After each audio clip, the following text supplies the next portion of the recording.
Survival isn't about control. We think it is. We live in an era obsessed with it. We control calendars, schedules, diets, data, narratives. We control how we present ourselves to the world, carefully editing every pixel. But beneath all that control, there is a quiet truth most people feel but rarely articulate. We don't actually feel in control. We feel anxious. We feel tense. We feel like everything could collapse at any moment. And that anxiety isn't accidental.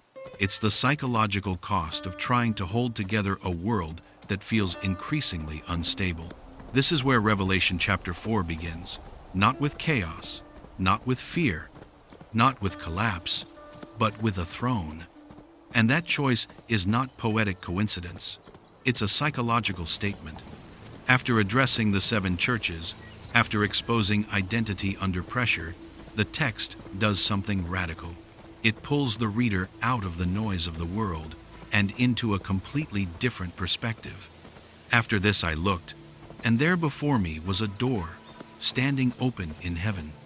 An open door, not a battlefield, not a warning, not an explosion, an invitation to see differently.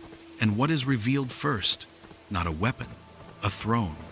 This matters more than most interpretations admit, because in moments of instability, the human mind desperately asks one question: who is actually in charge? The throne in Revelation is not described as violent. It's described as stable, radiant, centered, surrounded by order. This is crucial, because most people associate power with domination, with force, with control through fear. But Revelation presents a different image. True authority does not need to shout. It does not scramble. It does not react impulsively. The throne simply is. And around it, everything else finds its place. Now compare that to us. We can't sit still. We refresh timelines. We check notifications. We track performance. We consume endless updates. Why? Because deep down, we're trying to reassure ourselves that things haven't fallen apart yet. Control becomes a coping mechanism, and the more complex the world becomes, the more control we crave. Not because we're evil, but because uncertainty feels unbearable. Around the throne, the text describes 24 elders. This is not random imagery. 24 is a number associated with time, with cycles, with order. Symbolically, time itself bows before the throne. In other words, meaning is not enslaved to time. Time is oriented by meaning. This is a radical inversion of how we live today. We live as if time controls us, as if deadlines define value, as if speed equals importance. Revelation suggests the opposite. When meaning is central, time becomes a servant, not a tyrant. Anxiety increases when time feels meaningless, when days blur together, when effort feels disconnected from purpose. The throne represents a psychological center, a point where value exists before performance. Without a center, everything becomes exhausting.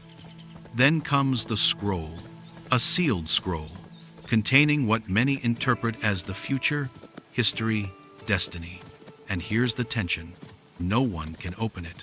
Not the elders, not the powerful, not the wise. And John weeps. Why? Because the human instinct is this: if no one controls the future, everything is meaningless. That fear hasn't changed. We obsess over forecasts, trends, analytics, probabilities. We want certainty. We want guarantees. We want to know, will I be okay? Will my effort matter? And when we can't see the future, we spiral. John's weeping isn't weakness, it's honesty. It's the grief of realizing that our control is an illusion. Then something unexpected happens. The scroll is opened, not by a conqueror, not by a warrior, not by a tyrant, but by a lamb, wounded, vulnerable, sacrificial. This is one of the most psychologically disruptive images in the entire Bible, because it redefines power The Lamb does not take the scroll by force. It is worthy, not because it conquered others, but because it endured without becoming monstrous. True authority is moral coherence, not brute strength. And that idea is deeply uncomfortable for modern culture, because we associate power with winning, with dominating, with scaling. Revelation suggests that kind of power always collapses. Let's be honest, this model of power feels unrealistic. It doesn't trend. It doesn't go viral. And yet, every system built purely on domination eventually eats itself.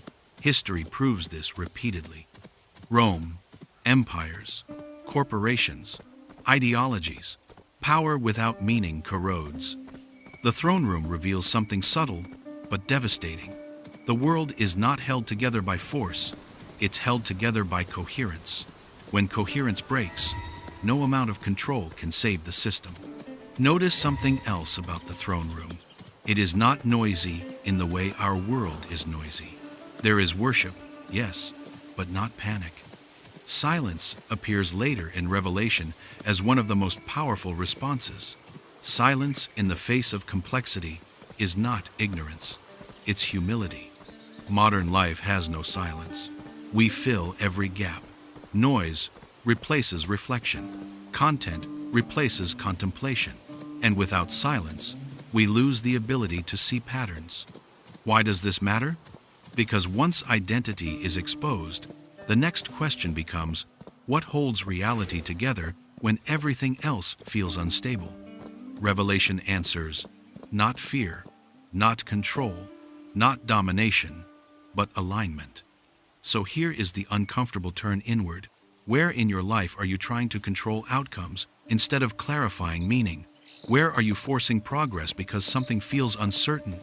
The question is not, how do I control my future? The question is, what am I aligned with? Because alignment determines resilience. And maybe the reason we feel so anxious today isn't because the world is ending. It's because we're trying to sit on a throne that was never meant for us. When control collapses, meaning is revealed, and only then does the scroll begin to open.